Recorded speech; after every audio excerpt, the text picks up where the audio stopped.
If alpha and beta are the zeros of the quadratic polynomial fx equal to x square minus 3x minus 2, find a quadratic polynomial whose zeros are 1 upon 2 alpha plus beta and 1 upon 2 beta plus alpha।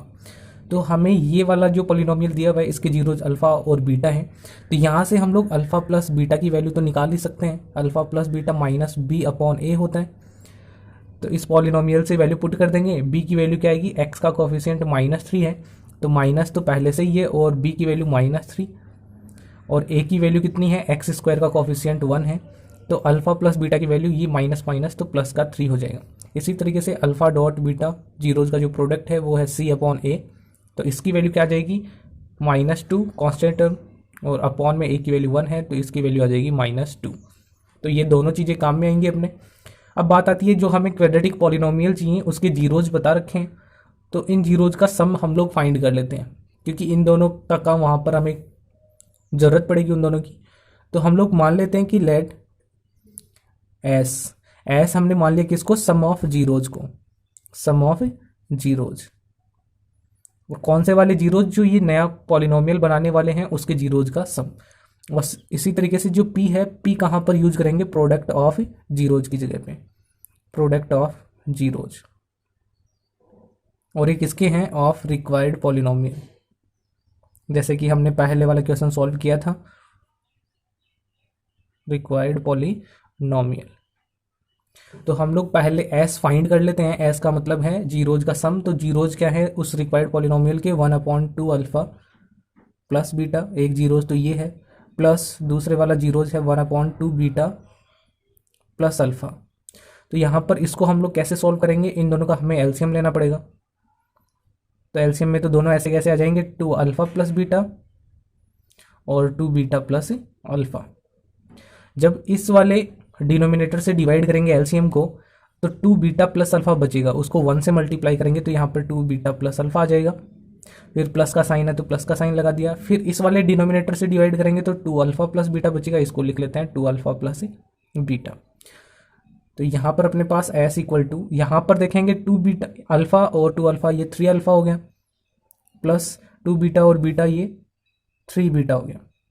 Upon के अंदर इनको multiply कर लेते हैं हम लोग। 2 alpha को 2 beta से मल्टीप्लाई करेंगे तो 2 2 जा 4, अल्फा को बीटा से करेंगे तो अल्फा बीटा, तो 4 अल्फा बीटा, प्लस 2 अल्फा को अल्फा से मल्टीप्लाई करेंगे तो 2 अल्फा स्क्वायर। इसी तरीके से प्लस में बीटा है, इसको इससे मल्टीप्लाई करेंगे तो प्लस में 2 बीटा स्क्वायर आ जाएगा, और बीटा को अल्फा से करेंगे तो अल्फा बीटा आ जाएगा।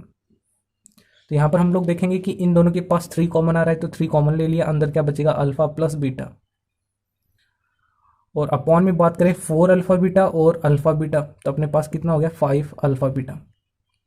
प्लस इन दोनों के पास 2 कॉमन आ रहा है, 2 को कॉमन ले लेते हैं, अपने पास रह गया alpha square plus beta square. अब alpha square plus beta square की जगह तो हमें आइडेंटिटी पता है, पहले वाली क्वेश्चंस में भी हम लोग सॉल्व कर चुके हैं। तो एस इक्वल टू, यहाँ पर तो काम सही है 3 है, और अल्फा प्लस बीटा आ गया, अल्फा प्लस बीटा की वैल्यू हमें पता है।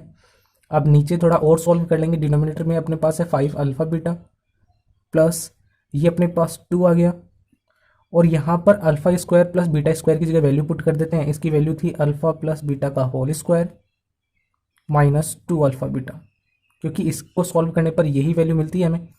तो इसको थोड़ा और सॉल्व कर लेते हैं, हमें पता है कि अल्फा बीटा है, इस 2 को यहाँ पर मल्टीप्लाई करेंगे तो इधर भी अल्फा बीटा आ जाएगा, तो इसको थोड़ा और सॉल्व कर लेते हैं।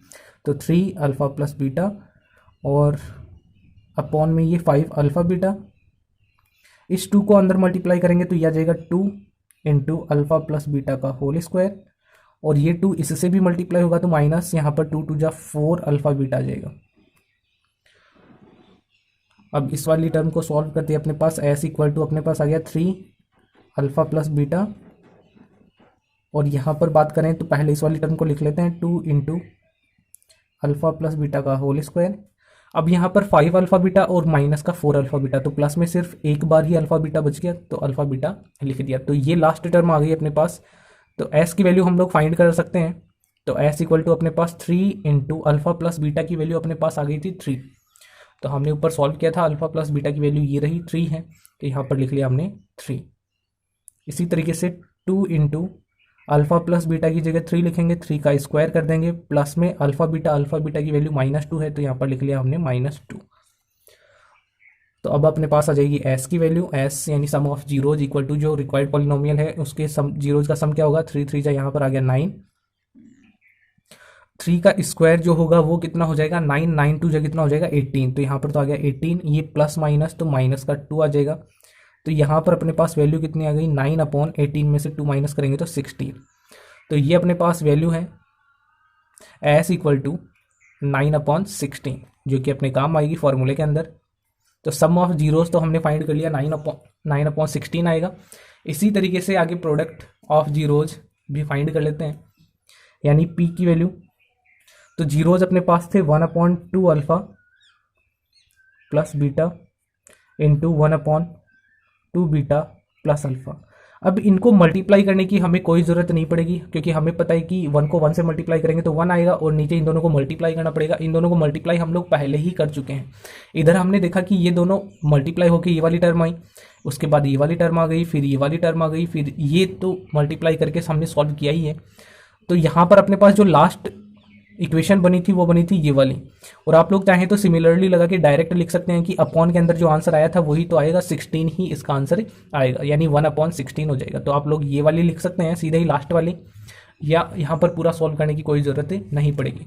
तो 1 को 1 से मल्टीप्लाई करेंगे तो 1 आ जाएगा, और नीचे वाली जो टर्म्स हैं उनको मल्टीप्लाई हमने पहले वाले में कर लिया एलसीएम लेके, तो अपने पास आ गया था 2 इंटू अल्फा प्लस बीटा का whole square plus alpha beta, और यहाँ पर वैल्यू पुट करने के बाद हमने इसकी वैल्यू भी फाइंड कर ली थी, तो यहाँ पर तो 1 आ जाएगा, और इस नीचे वाले को सॉल्व करने पर आ गया था अपने पास क्या 16। तो इस तरीके से प्रोडक्ट ऑफ जीरोज भी अपने पास आ जाएगा, या आप लोग पूरा सॉल्व करना चाहें तो आपकी मर्जी है। तो इस तरीके से प्रोडक्ट ऑफ जीरोज भी आ गया। अब बात करते हैं रिक्वायर्ड पॉलिनोमियल की। मान लेते हैं कि वो GX है, और फॉर्मूला क्या था अपने पास, फॉर्मूला था K, यहाँ पर आ जाएगा x² minus sum of zeros, तो सम ऑफ जीरोज को S से रिप्रेजेंट कर रहे हैं इंटू x, और प्लस में प्रोडक्ट ऑफ जीरो, जैसे अल्फा डॉट बीटा लिखते थे तो यहाँ पर लिखेंगे K, x² की जगह x² माइनस S की जगह वैल्यू लिख देंगे, S की वैल्यू क्या थी 9/16 इंटू x, प्लस में प्रोडक्ट ऑफ जीरोज 1/16। तो ये अपना पॉलिनोमियल आ गया जिसकी हमें ज़रूरत थी। यहाँ पर आप लोग चाहें तो एलसीएम ले सकते हैं 16, जैसे कि 16 एलसीएम आ गया, तो इसके नीचे 1 है तो यहाँ पर आ जाएगा अपने पास 16x² माइनस 9x प्लस 1, और इस अपॉन वाले 16 को बाहर लिख सकते हैं तो K/16 आ जाएगा, और यहाँ पर हो जाएगा 16x² माइनस 9x प्लस 1। तो ये वाला भी आंसर लिख सकते हैं जो कि RD शर्मा में दिया हुआ है, और ये वाला भी आंसर लिख सकते हैं, दोनों ही सही माने जाएंगे। तो उम्मीद है आप लोगों को ये क्वेश्चन अच्छे से समझ में आ गया होगा। तो मिलेंगे नेक्स्ट वीडियो में। Thank you.